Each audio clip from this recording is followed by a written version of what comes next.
मुद्रा एवं वित्तीय प्रणाली के अंतर्गत आज हम कक्षा 10वीं के सामाजिक विज्ञान विषय का अंतिम चैप्टर बैंकों का प्रकार लेकर आए। चलिए हम इसको आरंभ करते हैं।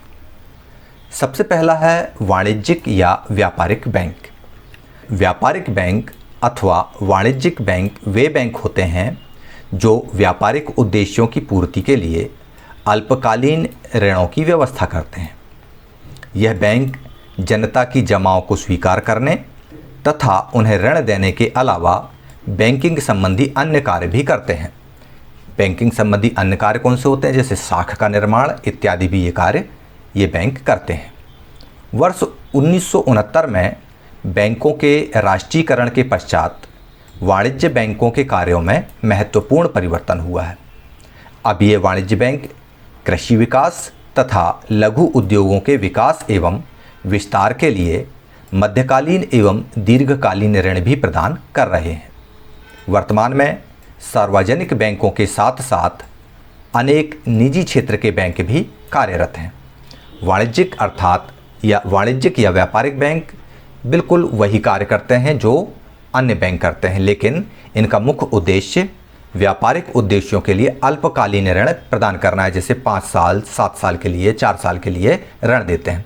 लेकिन खेती और अन्य लघु उद्योगों के लिए भी अब ये मध्यकालीन से लेकर के दीर्घकालीन ऋण भी प्रदान कर रहे हैं। व्यापारिक बैंक केवल सार्वजनिक क्षेत्र में ही नहीं है, बल्कि ये निजी क्षेत्रों में भी कार्यरत हैं। अगला बैंक है औद्योगिक बैंक। उद्योगों के लिए मध्यकालीन तथा दीर्घकालीन ऋणों की व्यवस्था करने वाली संस्थाएं औद्योगिक बैंक कहलाती हैं।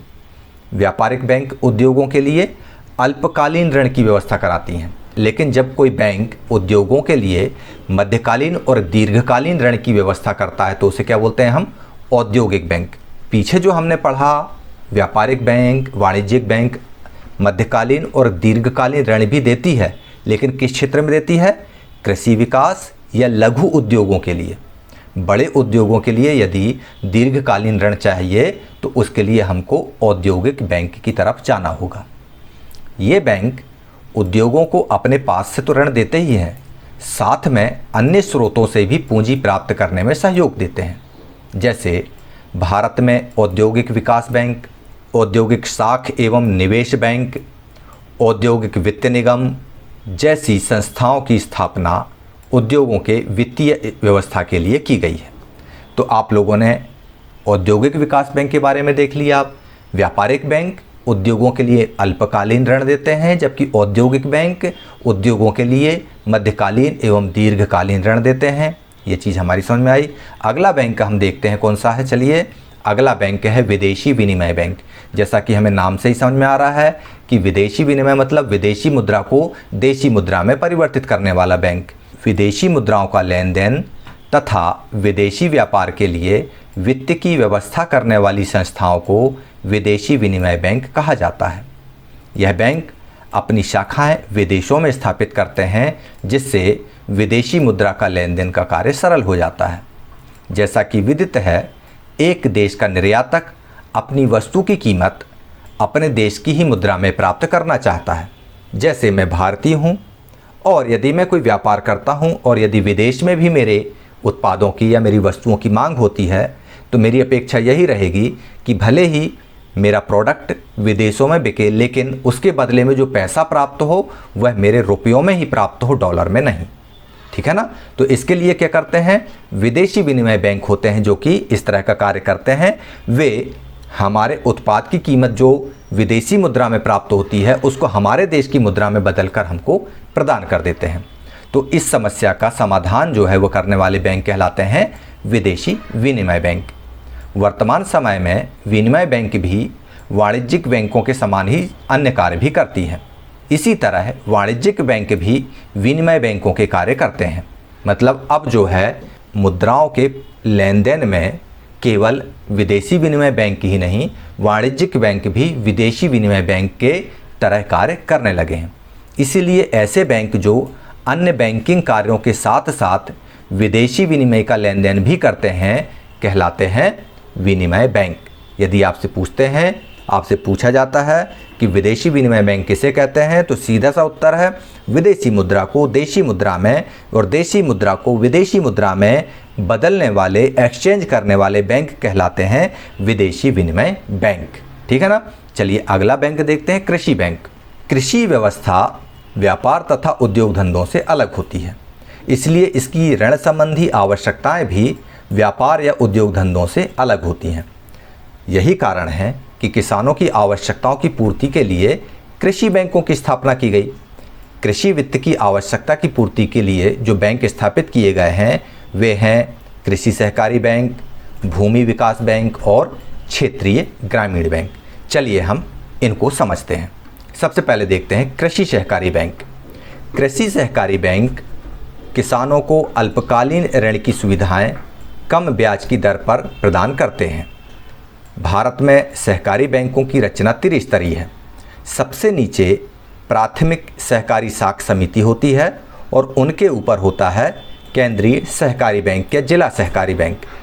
ये केंद्रीय सहकारी बैंक आवश्यकता पड़ने पर प्राथमिक सहकारी साख समिति को ऋण प्रदान करते हैं।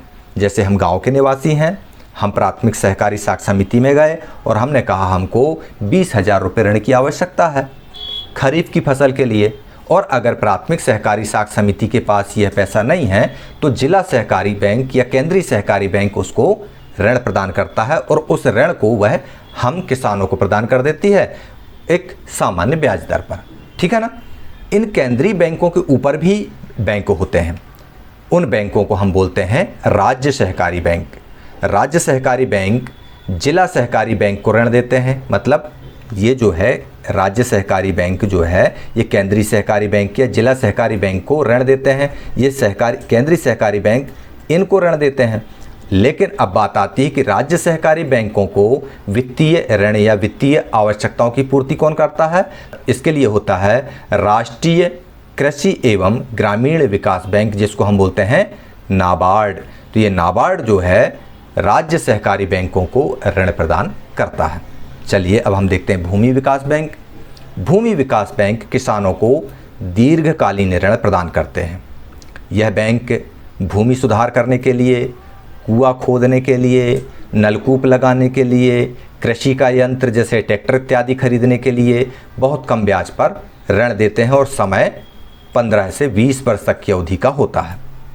चूँकि इन बैंकों द्वारा भूमि की जमानत पर ऋण दिया जाता है, इसलिए इसका लाभ बड़े किसानों द्वारा उठाया जाता है। चूँकि दीर्घकालीन ऋण दिया जा रहा है, बहुत ज़्यादा मात्रा में ऋण दिया जा रहा है, तो क्या होता है जमानत के रूप में ज़मीन के कागजात बैंक अपने पास में रख लेता है। तो इसका फ़ायदा बड़े किसान ज़्यादातर उठाते हैं। अब बात करते हैं क्षेत्रीय ग्रामीण बैंकों की। तो क्षेत्रीय ग्रामीण बैंकों की स्थापना 1975 में की गई थी। इन बैंकों का उद्देश्य केवल इतना था कि दूर दराज के ग्रामीण क्षेत्रों में बैंकिंग सुविधा पहुंचाई जा सके। इन बैंकों के द्वारा छोटे एवं सीमांत कृषकों, कृषि श्रमिकों, ग्रामीण शिल्पकारों, छोटे उद्यमियों को ऋण प्रदान किया जाता है। जून 2005 तक क्षेत्रीय ग्रामीण बैंक की 14,484 शाखाएं कार्यरत थीं। चलिए आगे देखते हैं नाबार्ड के बारे में। राष्ट्रीय कृषि एवं ग्रामीण विकास बैंक, यह जो है कृषि विकास के लिए ऋण उपलब्ध कराता है और इसी उद्देश्य से 12 जुलाई 1982 को नाबार्ड की स्थापना की गई। यह ग्रामीण ढांचे की एक शीर्ष संस्था के रूप में काम करती है। यह संस्था अनेक वित्तीय संस्थाओं जैसे राज्य भूमि विकास बैंक, राज्य सहकारी बैंक, वाणिज्य बैंक तथा क्षेत्रीय ग्रामीण बैंकों को पुनर्वित्त की सुविधा प्रदान करती है।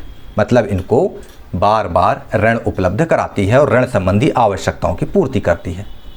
ऋण संबंधी आवश्यकताओं की पूर्ति के लिए नाबार्ड जो है वह भारत सरकार से, विश्व बैंक से या अन्य संस्थाओं से भी धन प्राप्त करता है। तो ये समझ में आ गया कि प्राथमिक सहकारी जो शाखाएं हैं, बैंक हैं, उनको ऋण देती हैं कौन? केंद्रीय सहकारी समितियां। केंद्रीय सहकारी बैंक राज्य सहकारी बैंक से ऋण लेता है। राज्य सहकारी बैंक राष्ट्रीय कृषि एवं ग्रामीण विकास बैंक जिसे नाबार्ड कहते हैं उससे ऋण लेता है। और नाबार्ड जो है विश्व बैंक, भारत सरकार, विश्व बैंक और अन्य संस्थाओं से धन प्राप्त करता है। ठीक है ना। तो अब हम बात करते हैं कि भारत सरकार का बैंक क्या है। नाबार्ड जो है वह भारत सरकार से ऋण लेता है। तो भारत सरकार के पास कौन सा बैंक है? तो रिजर्व बैंक की हम बात करें, रिजर्व बैंक किसी भी देश के बैंकिंग प्रणाली की शीर्ष संस्था होती है। इस बैंक में जनता सीधे पैसा जमा नहीं करती, जैसे हम अन्य बैंकों में जाकर सीधा लेन देन करते हैं, ऐसा इस बैंक का संबंध जनता से डायरेक्ट नहीं होता। यह बैंक देश की मुद्रा छापने का कार्य करता है, इसीलिए इसे हम सरकारों का बैंकर भी कहते हैं। मतलब ये सरकारों का बैंक होता है। सरकार के सभी प्रकार के खातों का हिसाब रिजर्व बैंक द्वारा रखा जाता है।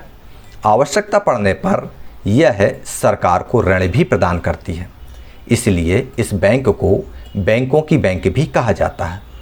इसके अलावा देश के सभी बैंक अपनी जमाओं में से एक निश्चित प्रतिशत रिजर्व बैंक को देते हैं और ज़रूरत पड़ने पर फिर यह रिजर्व बैंक अन्य बैंकों को ऋण प्रदान करती है। इसके अलावा देश में मुद्रा एवं साख की मात्रा पर नियंत्रण का कार्य भी रिजर्व बैंक का होता है। अन्य सभी बैंकों को इस रिजर्व बैंक के आदेशों तथा नीतियों का पालन करना पड़ता है।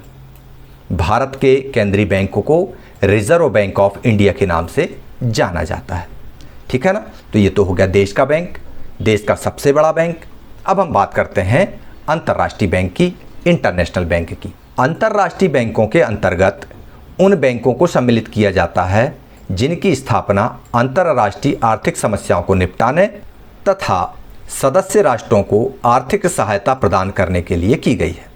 इस दिशा में 1945 में दो संस्थाओं, विश्व बैंक और अंतर्राष्ट्रीय मुद्रा कोष की स्थापना की गई है। तो अंतर्राष्ट्रीय बैंक के बारे में ज़्यादा कुछ समझने की ज़रूरत नहीं है। इतना कह सकते हैं कि अंतर्राष्ट्रीय बैंक अंतर्राष्ट्रीय स्तर के आर्थिक समस्याओं का निपटारा करते हैं और वे जो इस बैंक के सदस्य देश हैं उनको आर्थिक सहायता मुहैया कराते हैं। मुख्य रूप से दो बैंक हैं, एक विश्व बैंक, एक अंतर्राष्ट्रीय मुद्रा कोष बैंक।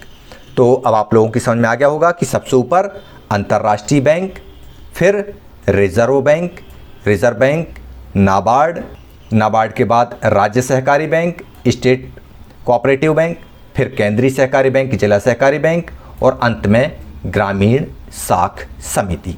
यह इस तरह से बैंकों के प्रकार हो गए।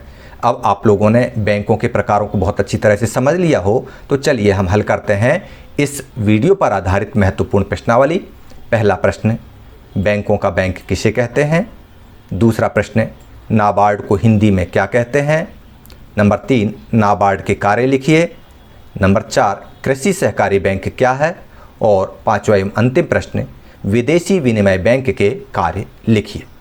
इस प्रकार इन 5 प्रश्नों के उत्तर आपको अपनी कॉपी में लिखना है और अपने विषय शिक्षक से जांच कराना है। साथ ही साथ यदि आपको इसको पढ़ने में कोई डाउट आता है तो आप कमेंट बॉक्स में लिखिए और देखते रहिए ई क्लासेस बाय मनीष सर। मुझे इजाज़त दीजिए। जय हिंद।